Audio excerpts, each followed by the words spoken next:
Video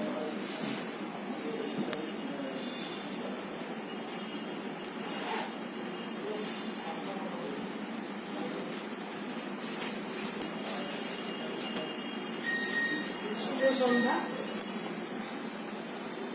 কবি সুকান্ত আমার মতে বিস্ময় কিছু। আর দীর্ঘকাল বাঁচলে নিজে কোন পর্যায়ে চলে যেতেন সেটা বোধ হয় আমরা সবাই আপনারা অনুমান করতেই পারেন কিছুটা। আর তার এবং তার সম্পর্কে ওই কিছু কথা আর সেই সময়টা সম্পর্কে কিছু কথা আমি নিজে লিখেছিলাম, সেটাই করছি। আমি লেখাছিলাম কবি সুকান্ত ও সেই সংগ্রাম।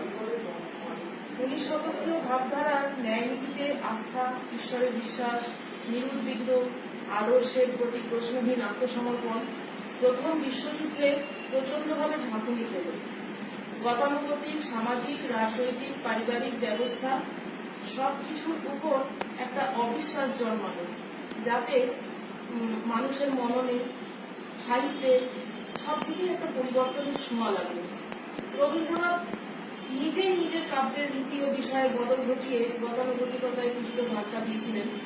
তবে তিনি আধুনিক মনস্ক হলেও জানতেন তিনি সর্বোচ্চগামী নন। তিনি অপেক্ষা করতেন কৃষাণের জীবনের শরীর যে জন, কর্মে ও কথায় সত্য আত্মীয়তা করেছে অর্জন, যে আছে মাটির কাছাকাছি, সে কবির বাণী লাগি কান পেতে আছে। যেন সেই অপেক্ষারই সূত্র ধরে কবিরা এলেন। সত্যেন্দ্রনাথ দত্ত ছন্দের বিস্ময়কর মাধুর্য ঘুরিয়ে মেহনতি মানুষের কথা লিখলেন। মহিতলাল বলিষ্ঠ ঝঙ্কার নিয়ে এলেন, বুদ্ধিদীপ্তদের অনুপ্রাণিত করলেন। যতীন্দ্রনাথ সেনগুপ্ত জীবনের উৎসর মরুভূমিরূপ ও দুঃখের মধ্যে কাব্যের বিলাসিতা দেখালেন। কালবৈশাখী ঝড়ের মতো প্রবল শক্তি উন্মাদনা নিয়ে এলেন কাজী নজরুল ইসলাম। যত ইতরের কবি দেবেন্দ্র মিত্র এলেন। বুদ্ধদেব বসু ব্যক্তি স্বাতন্ত্র্যের কবি তখন জীবনানন্দের লেখায় যুগের তিক্ততা, হৃদয়ের যন্ত্রণা পরাবস্থার মতো নতুন জগৎ ধরা দিল। সুধীন্দ্রনাথ বিষ্ণুদেব অনেকখানি পাউন্ড এলিয়ট অনুসরণে বিশুদ্ধ কবিতার সৃষ্টি করেছেন। বিষ্ণুদেব, সমসেন, সুভাষ মুখোপাধ্যায় এদের কমিউনিস্ট প্রভাবের পরপর নানা পর্যায়ের উদাহরণ বা বাহক কবি বলা যেতে পারে, যাদের সমাজের ভাঙন, যুগের আর্থিক সবই প্রকাশিত হয়, কিন্তু মানুষ আর কবিতাকে মেলানোর ক্ষেত্রে তারা অনেকখানি সংকুচিত। যে জায়গায় সুকান্ত ভট্টাচার্যের নামটি আসতে পারে, সুকান্ত ভট্টাচার্য এই অপূর্ণতাকে অনেকখানি পূর্ণতা দান করেছেন। তিনি কবিতাকে রাজনীতির সঙ্গে মেলাতে পেরেছেন। আসলে কবিতা নিয়ে তিনি কমিউনিস্ট পার্টি জয়েন করেন, তাই তার মধ্যে জনতার কবি হওয়া নিয়ে কোনো দ্বিধা ছিল না। বাংলা সাহিত্যে, কাব্য সাহিত্যে একটা নবজন্মের সূচনা হল তার আগমনের সঙ্গে সঙ্গে। দুঃসাহসের সঙ্গে তিনি কাব্য সংস্কার, গতানুগতিকতা ভেঙে দিয়েছেন। অথচ রবীন্দ্র সত্তাকে প্রবলভাবে স্বীকৃতি জানিয়েই নতুন দিকে উন্মেষ তিনি ঘটিয়েছেন।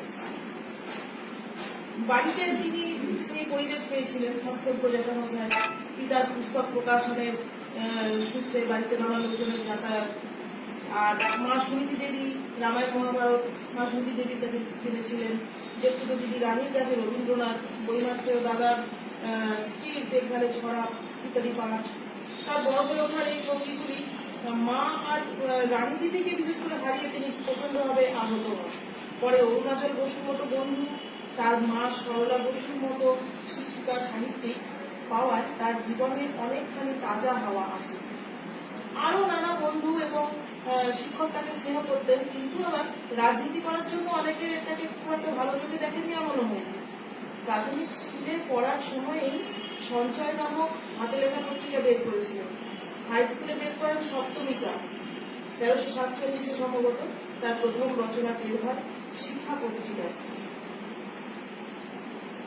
কবিতা এবং বিবেকানন্দের জীবনী। মাস্তুতো ভাইয়ের নাগরিক নামক হাতে লেখা পত্রিকায় ভবিষ্যৎ কবিতায় তার দেশ চেতনা ধরা পড়েছে। ক্রমে তাকে সকলে একটু একটু করে চিনতে থাকে। ওই সময় পদাতিক কবি সুভাষ মুখোপাধ্যায় তার কবিতার খাতা পড়ে অবাক হয়ে যান এবং আরো অন্য বিশিষ্ট জনেদের পড়া। 14 থেকে 16 বছরের বয়সের মধ্যেই তিনি কিন্তু বুদ্ধদেব বসু, দেবীপ্রসাদ চট্টোপাধ্যায় প্রমুখের কাছে পরিচিত হয়ে গেছে। 40-এর দশকে প্রথম সারির সাহিত্যিকদের সঙ্গে তার নাম উচ্চারিত হতো। সবই পরিস্থিতির সঙ্গে সম্পৃক্ত। জীবদ্দশায় তার বই এককভাবে মুদ্রিত হয়নি। ছাড়পত্র যখন বের হয়েছে তখন তিনি প্রয়াত। নিচে করা, ঘুম নেই, পূর্বাভাস সবগুলোতেই তার বিশেষ যুগচেতনা লক্ষ্য করা যায়। 1926 সালে সুকান্তর জন্মের সময় ও চেতনা বিকাশের কালে দেশে বিদেশে ঘটনার ঘনঘটা মানুষের মনে আলোড়ন দিতে বাধ্য। একটা চারিদিকে ধ্বংসকাণ্ড, সাম্রাজ্যবাদী ধ্বংসকাণ্ড চলছে, আবার উল্টো দিকে শোষণ মুক্তির তীব্র সংগ্রামও চলছে। 1917 সালে রাশিয়ায় সমাজতান্ত্রিক বিপ্লব ঘটলে এ দেশেও তার ঢেউ লাগে। 30-এর দশকে ইতালি, জার্মানি, জাপানে, আবার এদিকে ইংরেজের ভারত সরকারের মধ্যে যে ফ্যাসিস্ট নীতি ছিল তার সম্পর্কে শহর কলকাতা এবং অন্য জায়গার বুদ্ধিজীবীরাও সচেতন হয়েছিলেন। ইংরেজদের পৈশাচিক দমন নীতি এই সমস্ত প্রতিবাদে গর্জে উঠেছিলেন প্রচুর মানুষ। 1939-এ দ্বিতীয় বিশ্বযুদ্ধ এবং একের পর এক বিশ্বজোড়া দুঃসহ ঘটনা, সমাজতন্ত্রকে ধ্বংস করার চক্রান্ত, মানব জাতির মুক্তির প্রশ্নে ফ্যাসিস্ট বিরোধী জনযুদ্ধ, মুক্তিযুদ্ধ শুরু হয়। যুদ্ধবিরোধী আন্দোলন ভারতে শ্রমিকদের মধ্যে ভয়ঙ্কর রূপ পায়। জিনিসপত্রের দাম বহু করে বেড়ে গেছিল। 1934 থেকে 42 পর্যন্ত এদেশে কমিউনিস্ট পার্টি নিষিদ্ধ ছিল, কিন্তু হাত ধরার প্রসার থেমে থাকেনি বাংলায়। ফ্যাসিবাদ বিরোধী আন্দোলন তখন চারিদিকে। পাড়ায় পাড়ায় জনরক্ষা সমিতি গঠন করে শহরের বুকে তরুণ সমাজসেবকদের কর্মব্যস্ততা। শত্রুর আক্রমণের বিষয়ে সচেতন করত আবার আরেকটি সংস্থা, তাদের সঙ্গে সমিতিও হাত মিলিয়ে কাজ করত। বিভিন্ন স্লোগান মানুষের মনে প্রসারিত করা হতো। সুকান্ত ছিলেন নিবেদিত প্রাণ এক তরুণ সাধারণ কর্মী। জাপানি আক্রমণের ভয়ে মানুষ তখন ভীত। কলকাতা নিস্তব্ধ। সুকান্তের ভাষায় এক একটি দিন যেন মহাকালের এক একটি পদক্ষেপ। সমাজে, অর্থনীতিতে, রাজনীতিতে প্রতিনিয়ত ধ্বংস চলছে। দ্রব্যের মূল্য বৃদ্ধি, শিল্পে ধর্মঘট, কলকারখানায় ছাঁটাই, কৃত্রিম অভাব, দুর্ভিক্ষ। ইতিমধ্যে নেতাজি সুভাষচন্দ্রের উত্থান, ফরওয়ার্ড ব্লক গঠন বঙ্গ সমাজে নতুন আলোড়ন জাগিয়েছে। কলকাতার সেই বিক্ষুব্ধ পরিবেশ ত্যাগ করে অনেক মানুষ চলে গেলেও সুকান্ত শহর ছেড়ে যেতে চাননি। অন্তর্মুখী ছেলেটি আদর্শবোধের তাড়নায় অক্লান্ত পরিশ্রম করতেন।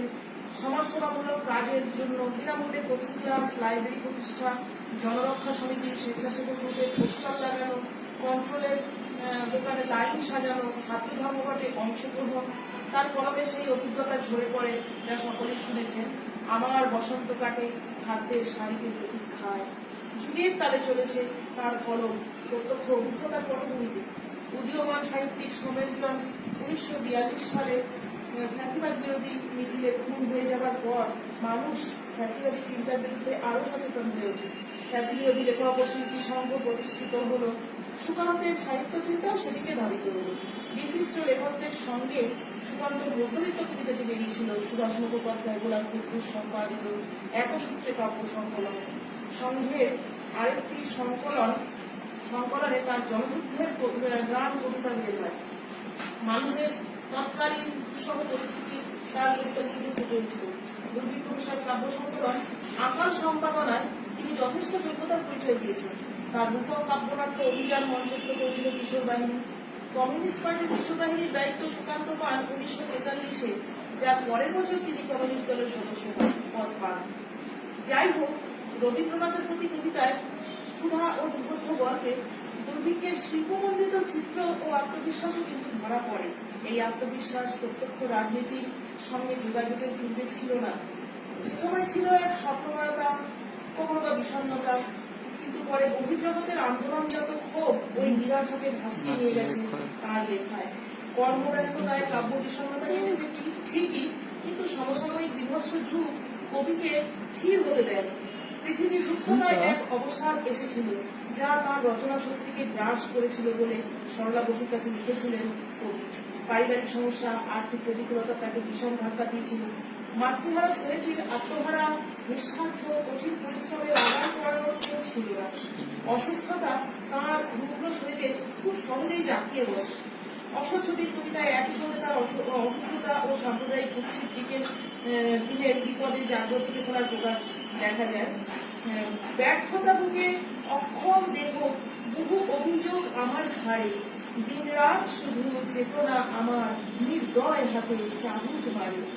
পার্টির সর্বক্ষণের একনিষ্ঠ কর্মী সুকান্ত হাজারো প্রতিকূলতার মাঝে নিজের প্রতি চূড়ান্ত অবহেলা ও শ্রম তাকে ক্ষয় রোগের দিকে ছুটে দেয়, যাতে মাত্র 21 বছর বয়সে যা হবার তাই হলো। প্রতিভাবান সতেজ তরুণ চলে গেলেন পৃথিবী থেকে 1947, যেটা নাকি স্বাধীনতার বছর। নবচেতনার উন্মেষ ঘটালেন যিনি, বাংলা সাহিত্যে যিনি এক বিশাল যুগ সৃষ্টি করতে পারতেন, এত অল্প বয়সে তিনি চলে গেলেন। পূর্ণাঙ্গ কবিত্ব এত অল্প বয়সে আশা করা যায় না, কিন্তু জীবন তাকে সুযোগ করে দিলেন। কাব্যকে হাতিয়ার করে সমষ্টিগত জীবনে মনুষ্যত্বের শত্রুর সঙ্গে লড়াই করলে ব্যক্তিগত জীবনে মৃত্যুর সঙ্গে তাঁর আর লড়াই করার সময় কিন্তু না। প্রাণ দিয়ে প্রাণ প্রাচুর্যের যোগান দিয়ে গেলেন। তবে কি 3 বছরের তাগিদে এক আপোষহীন প্রাণকে শহীদ হতে হলো? বসন্ত আসার আগেই কি কার বা পলাশ নিয়ে যায়? নমস্কার।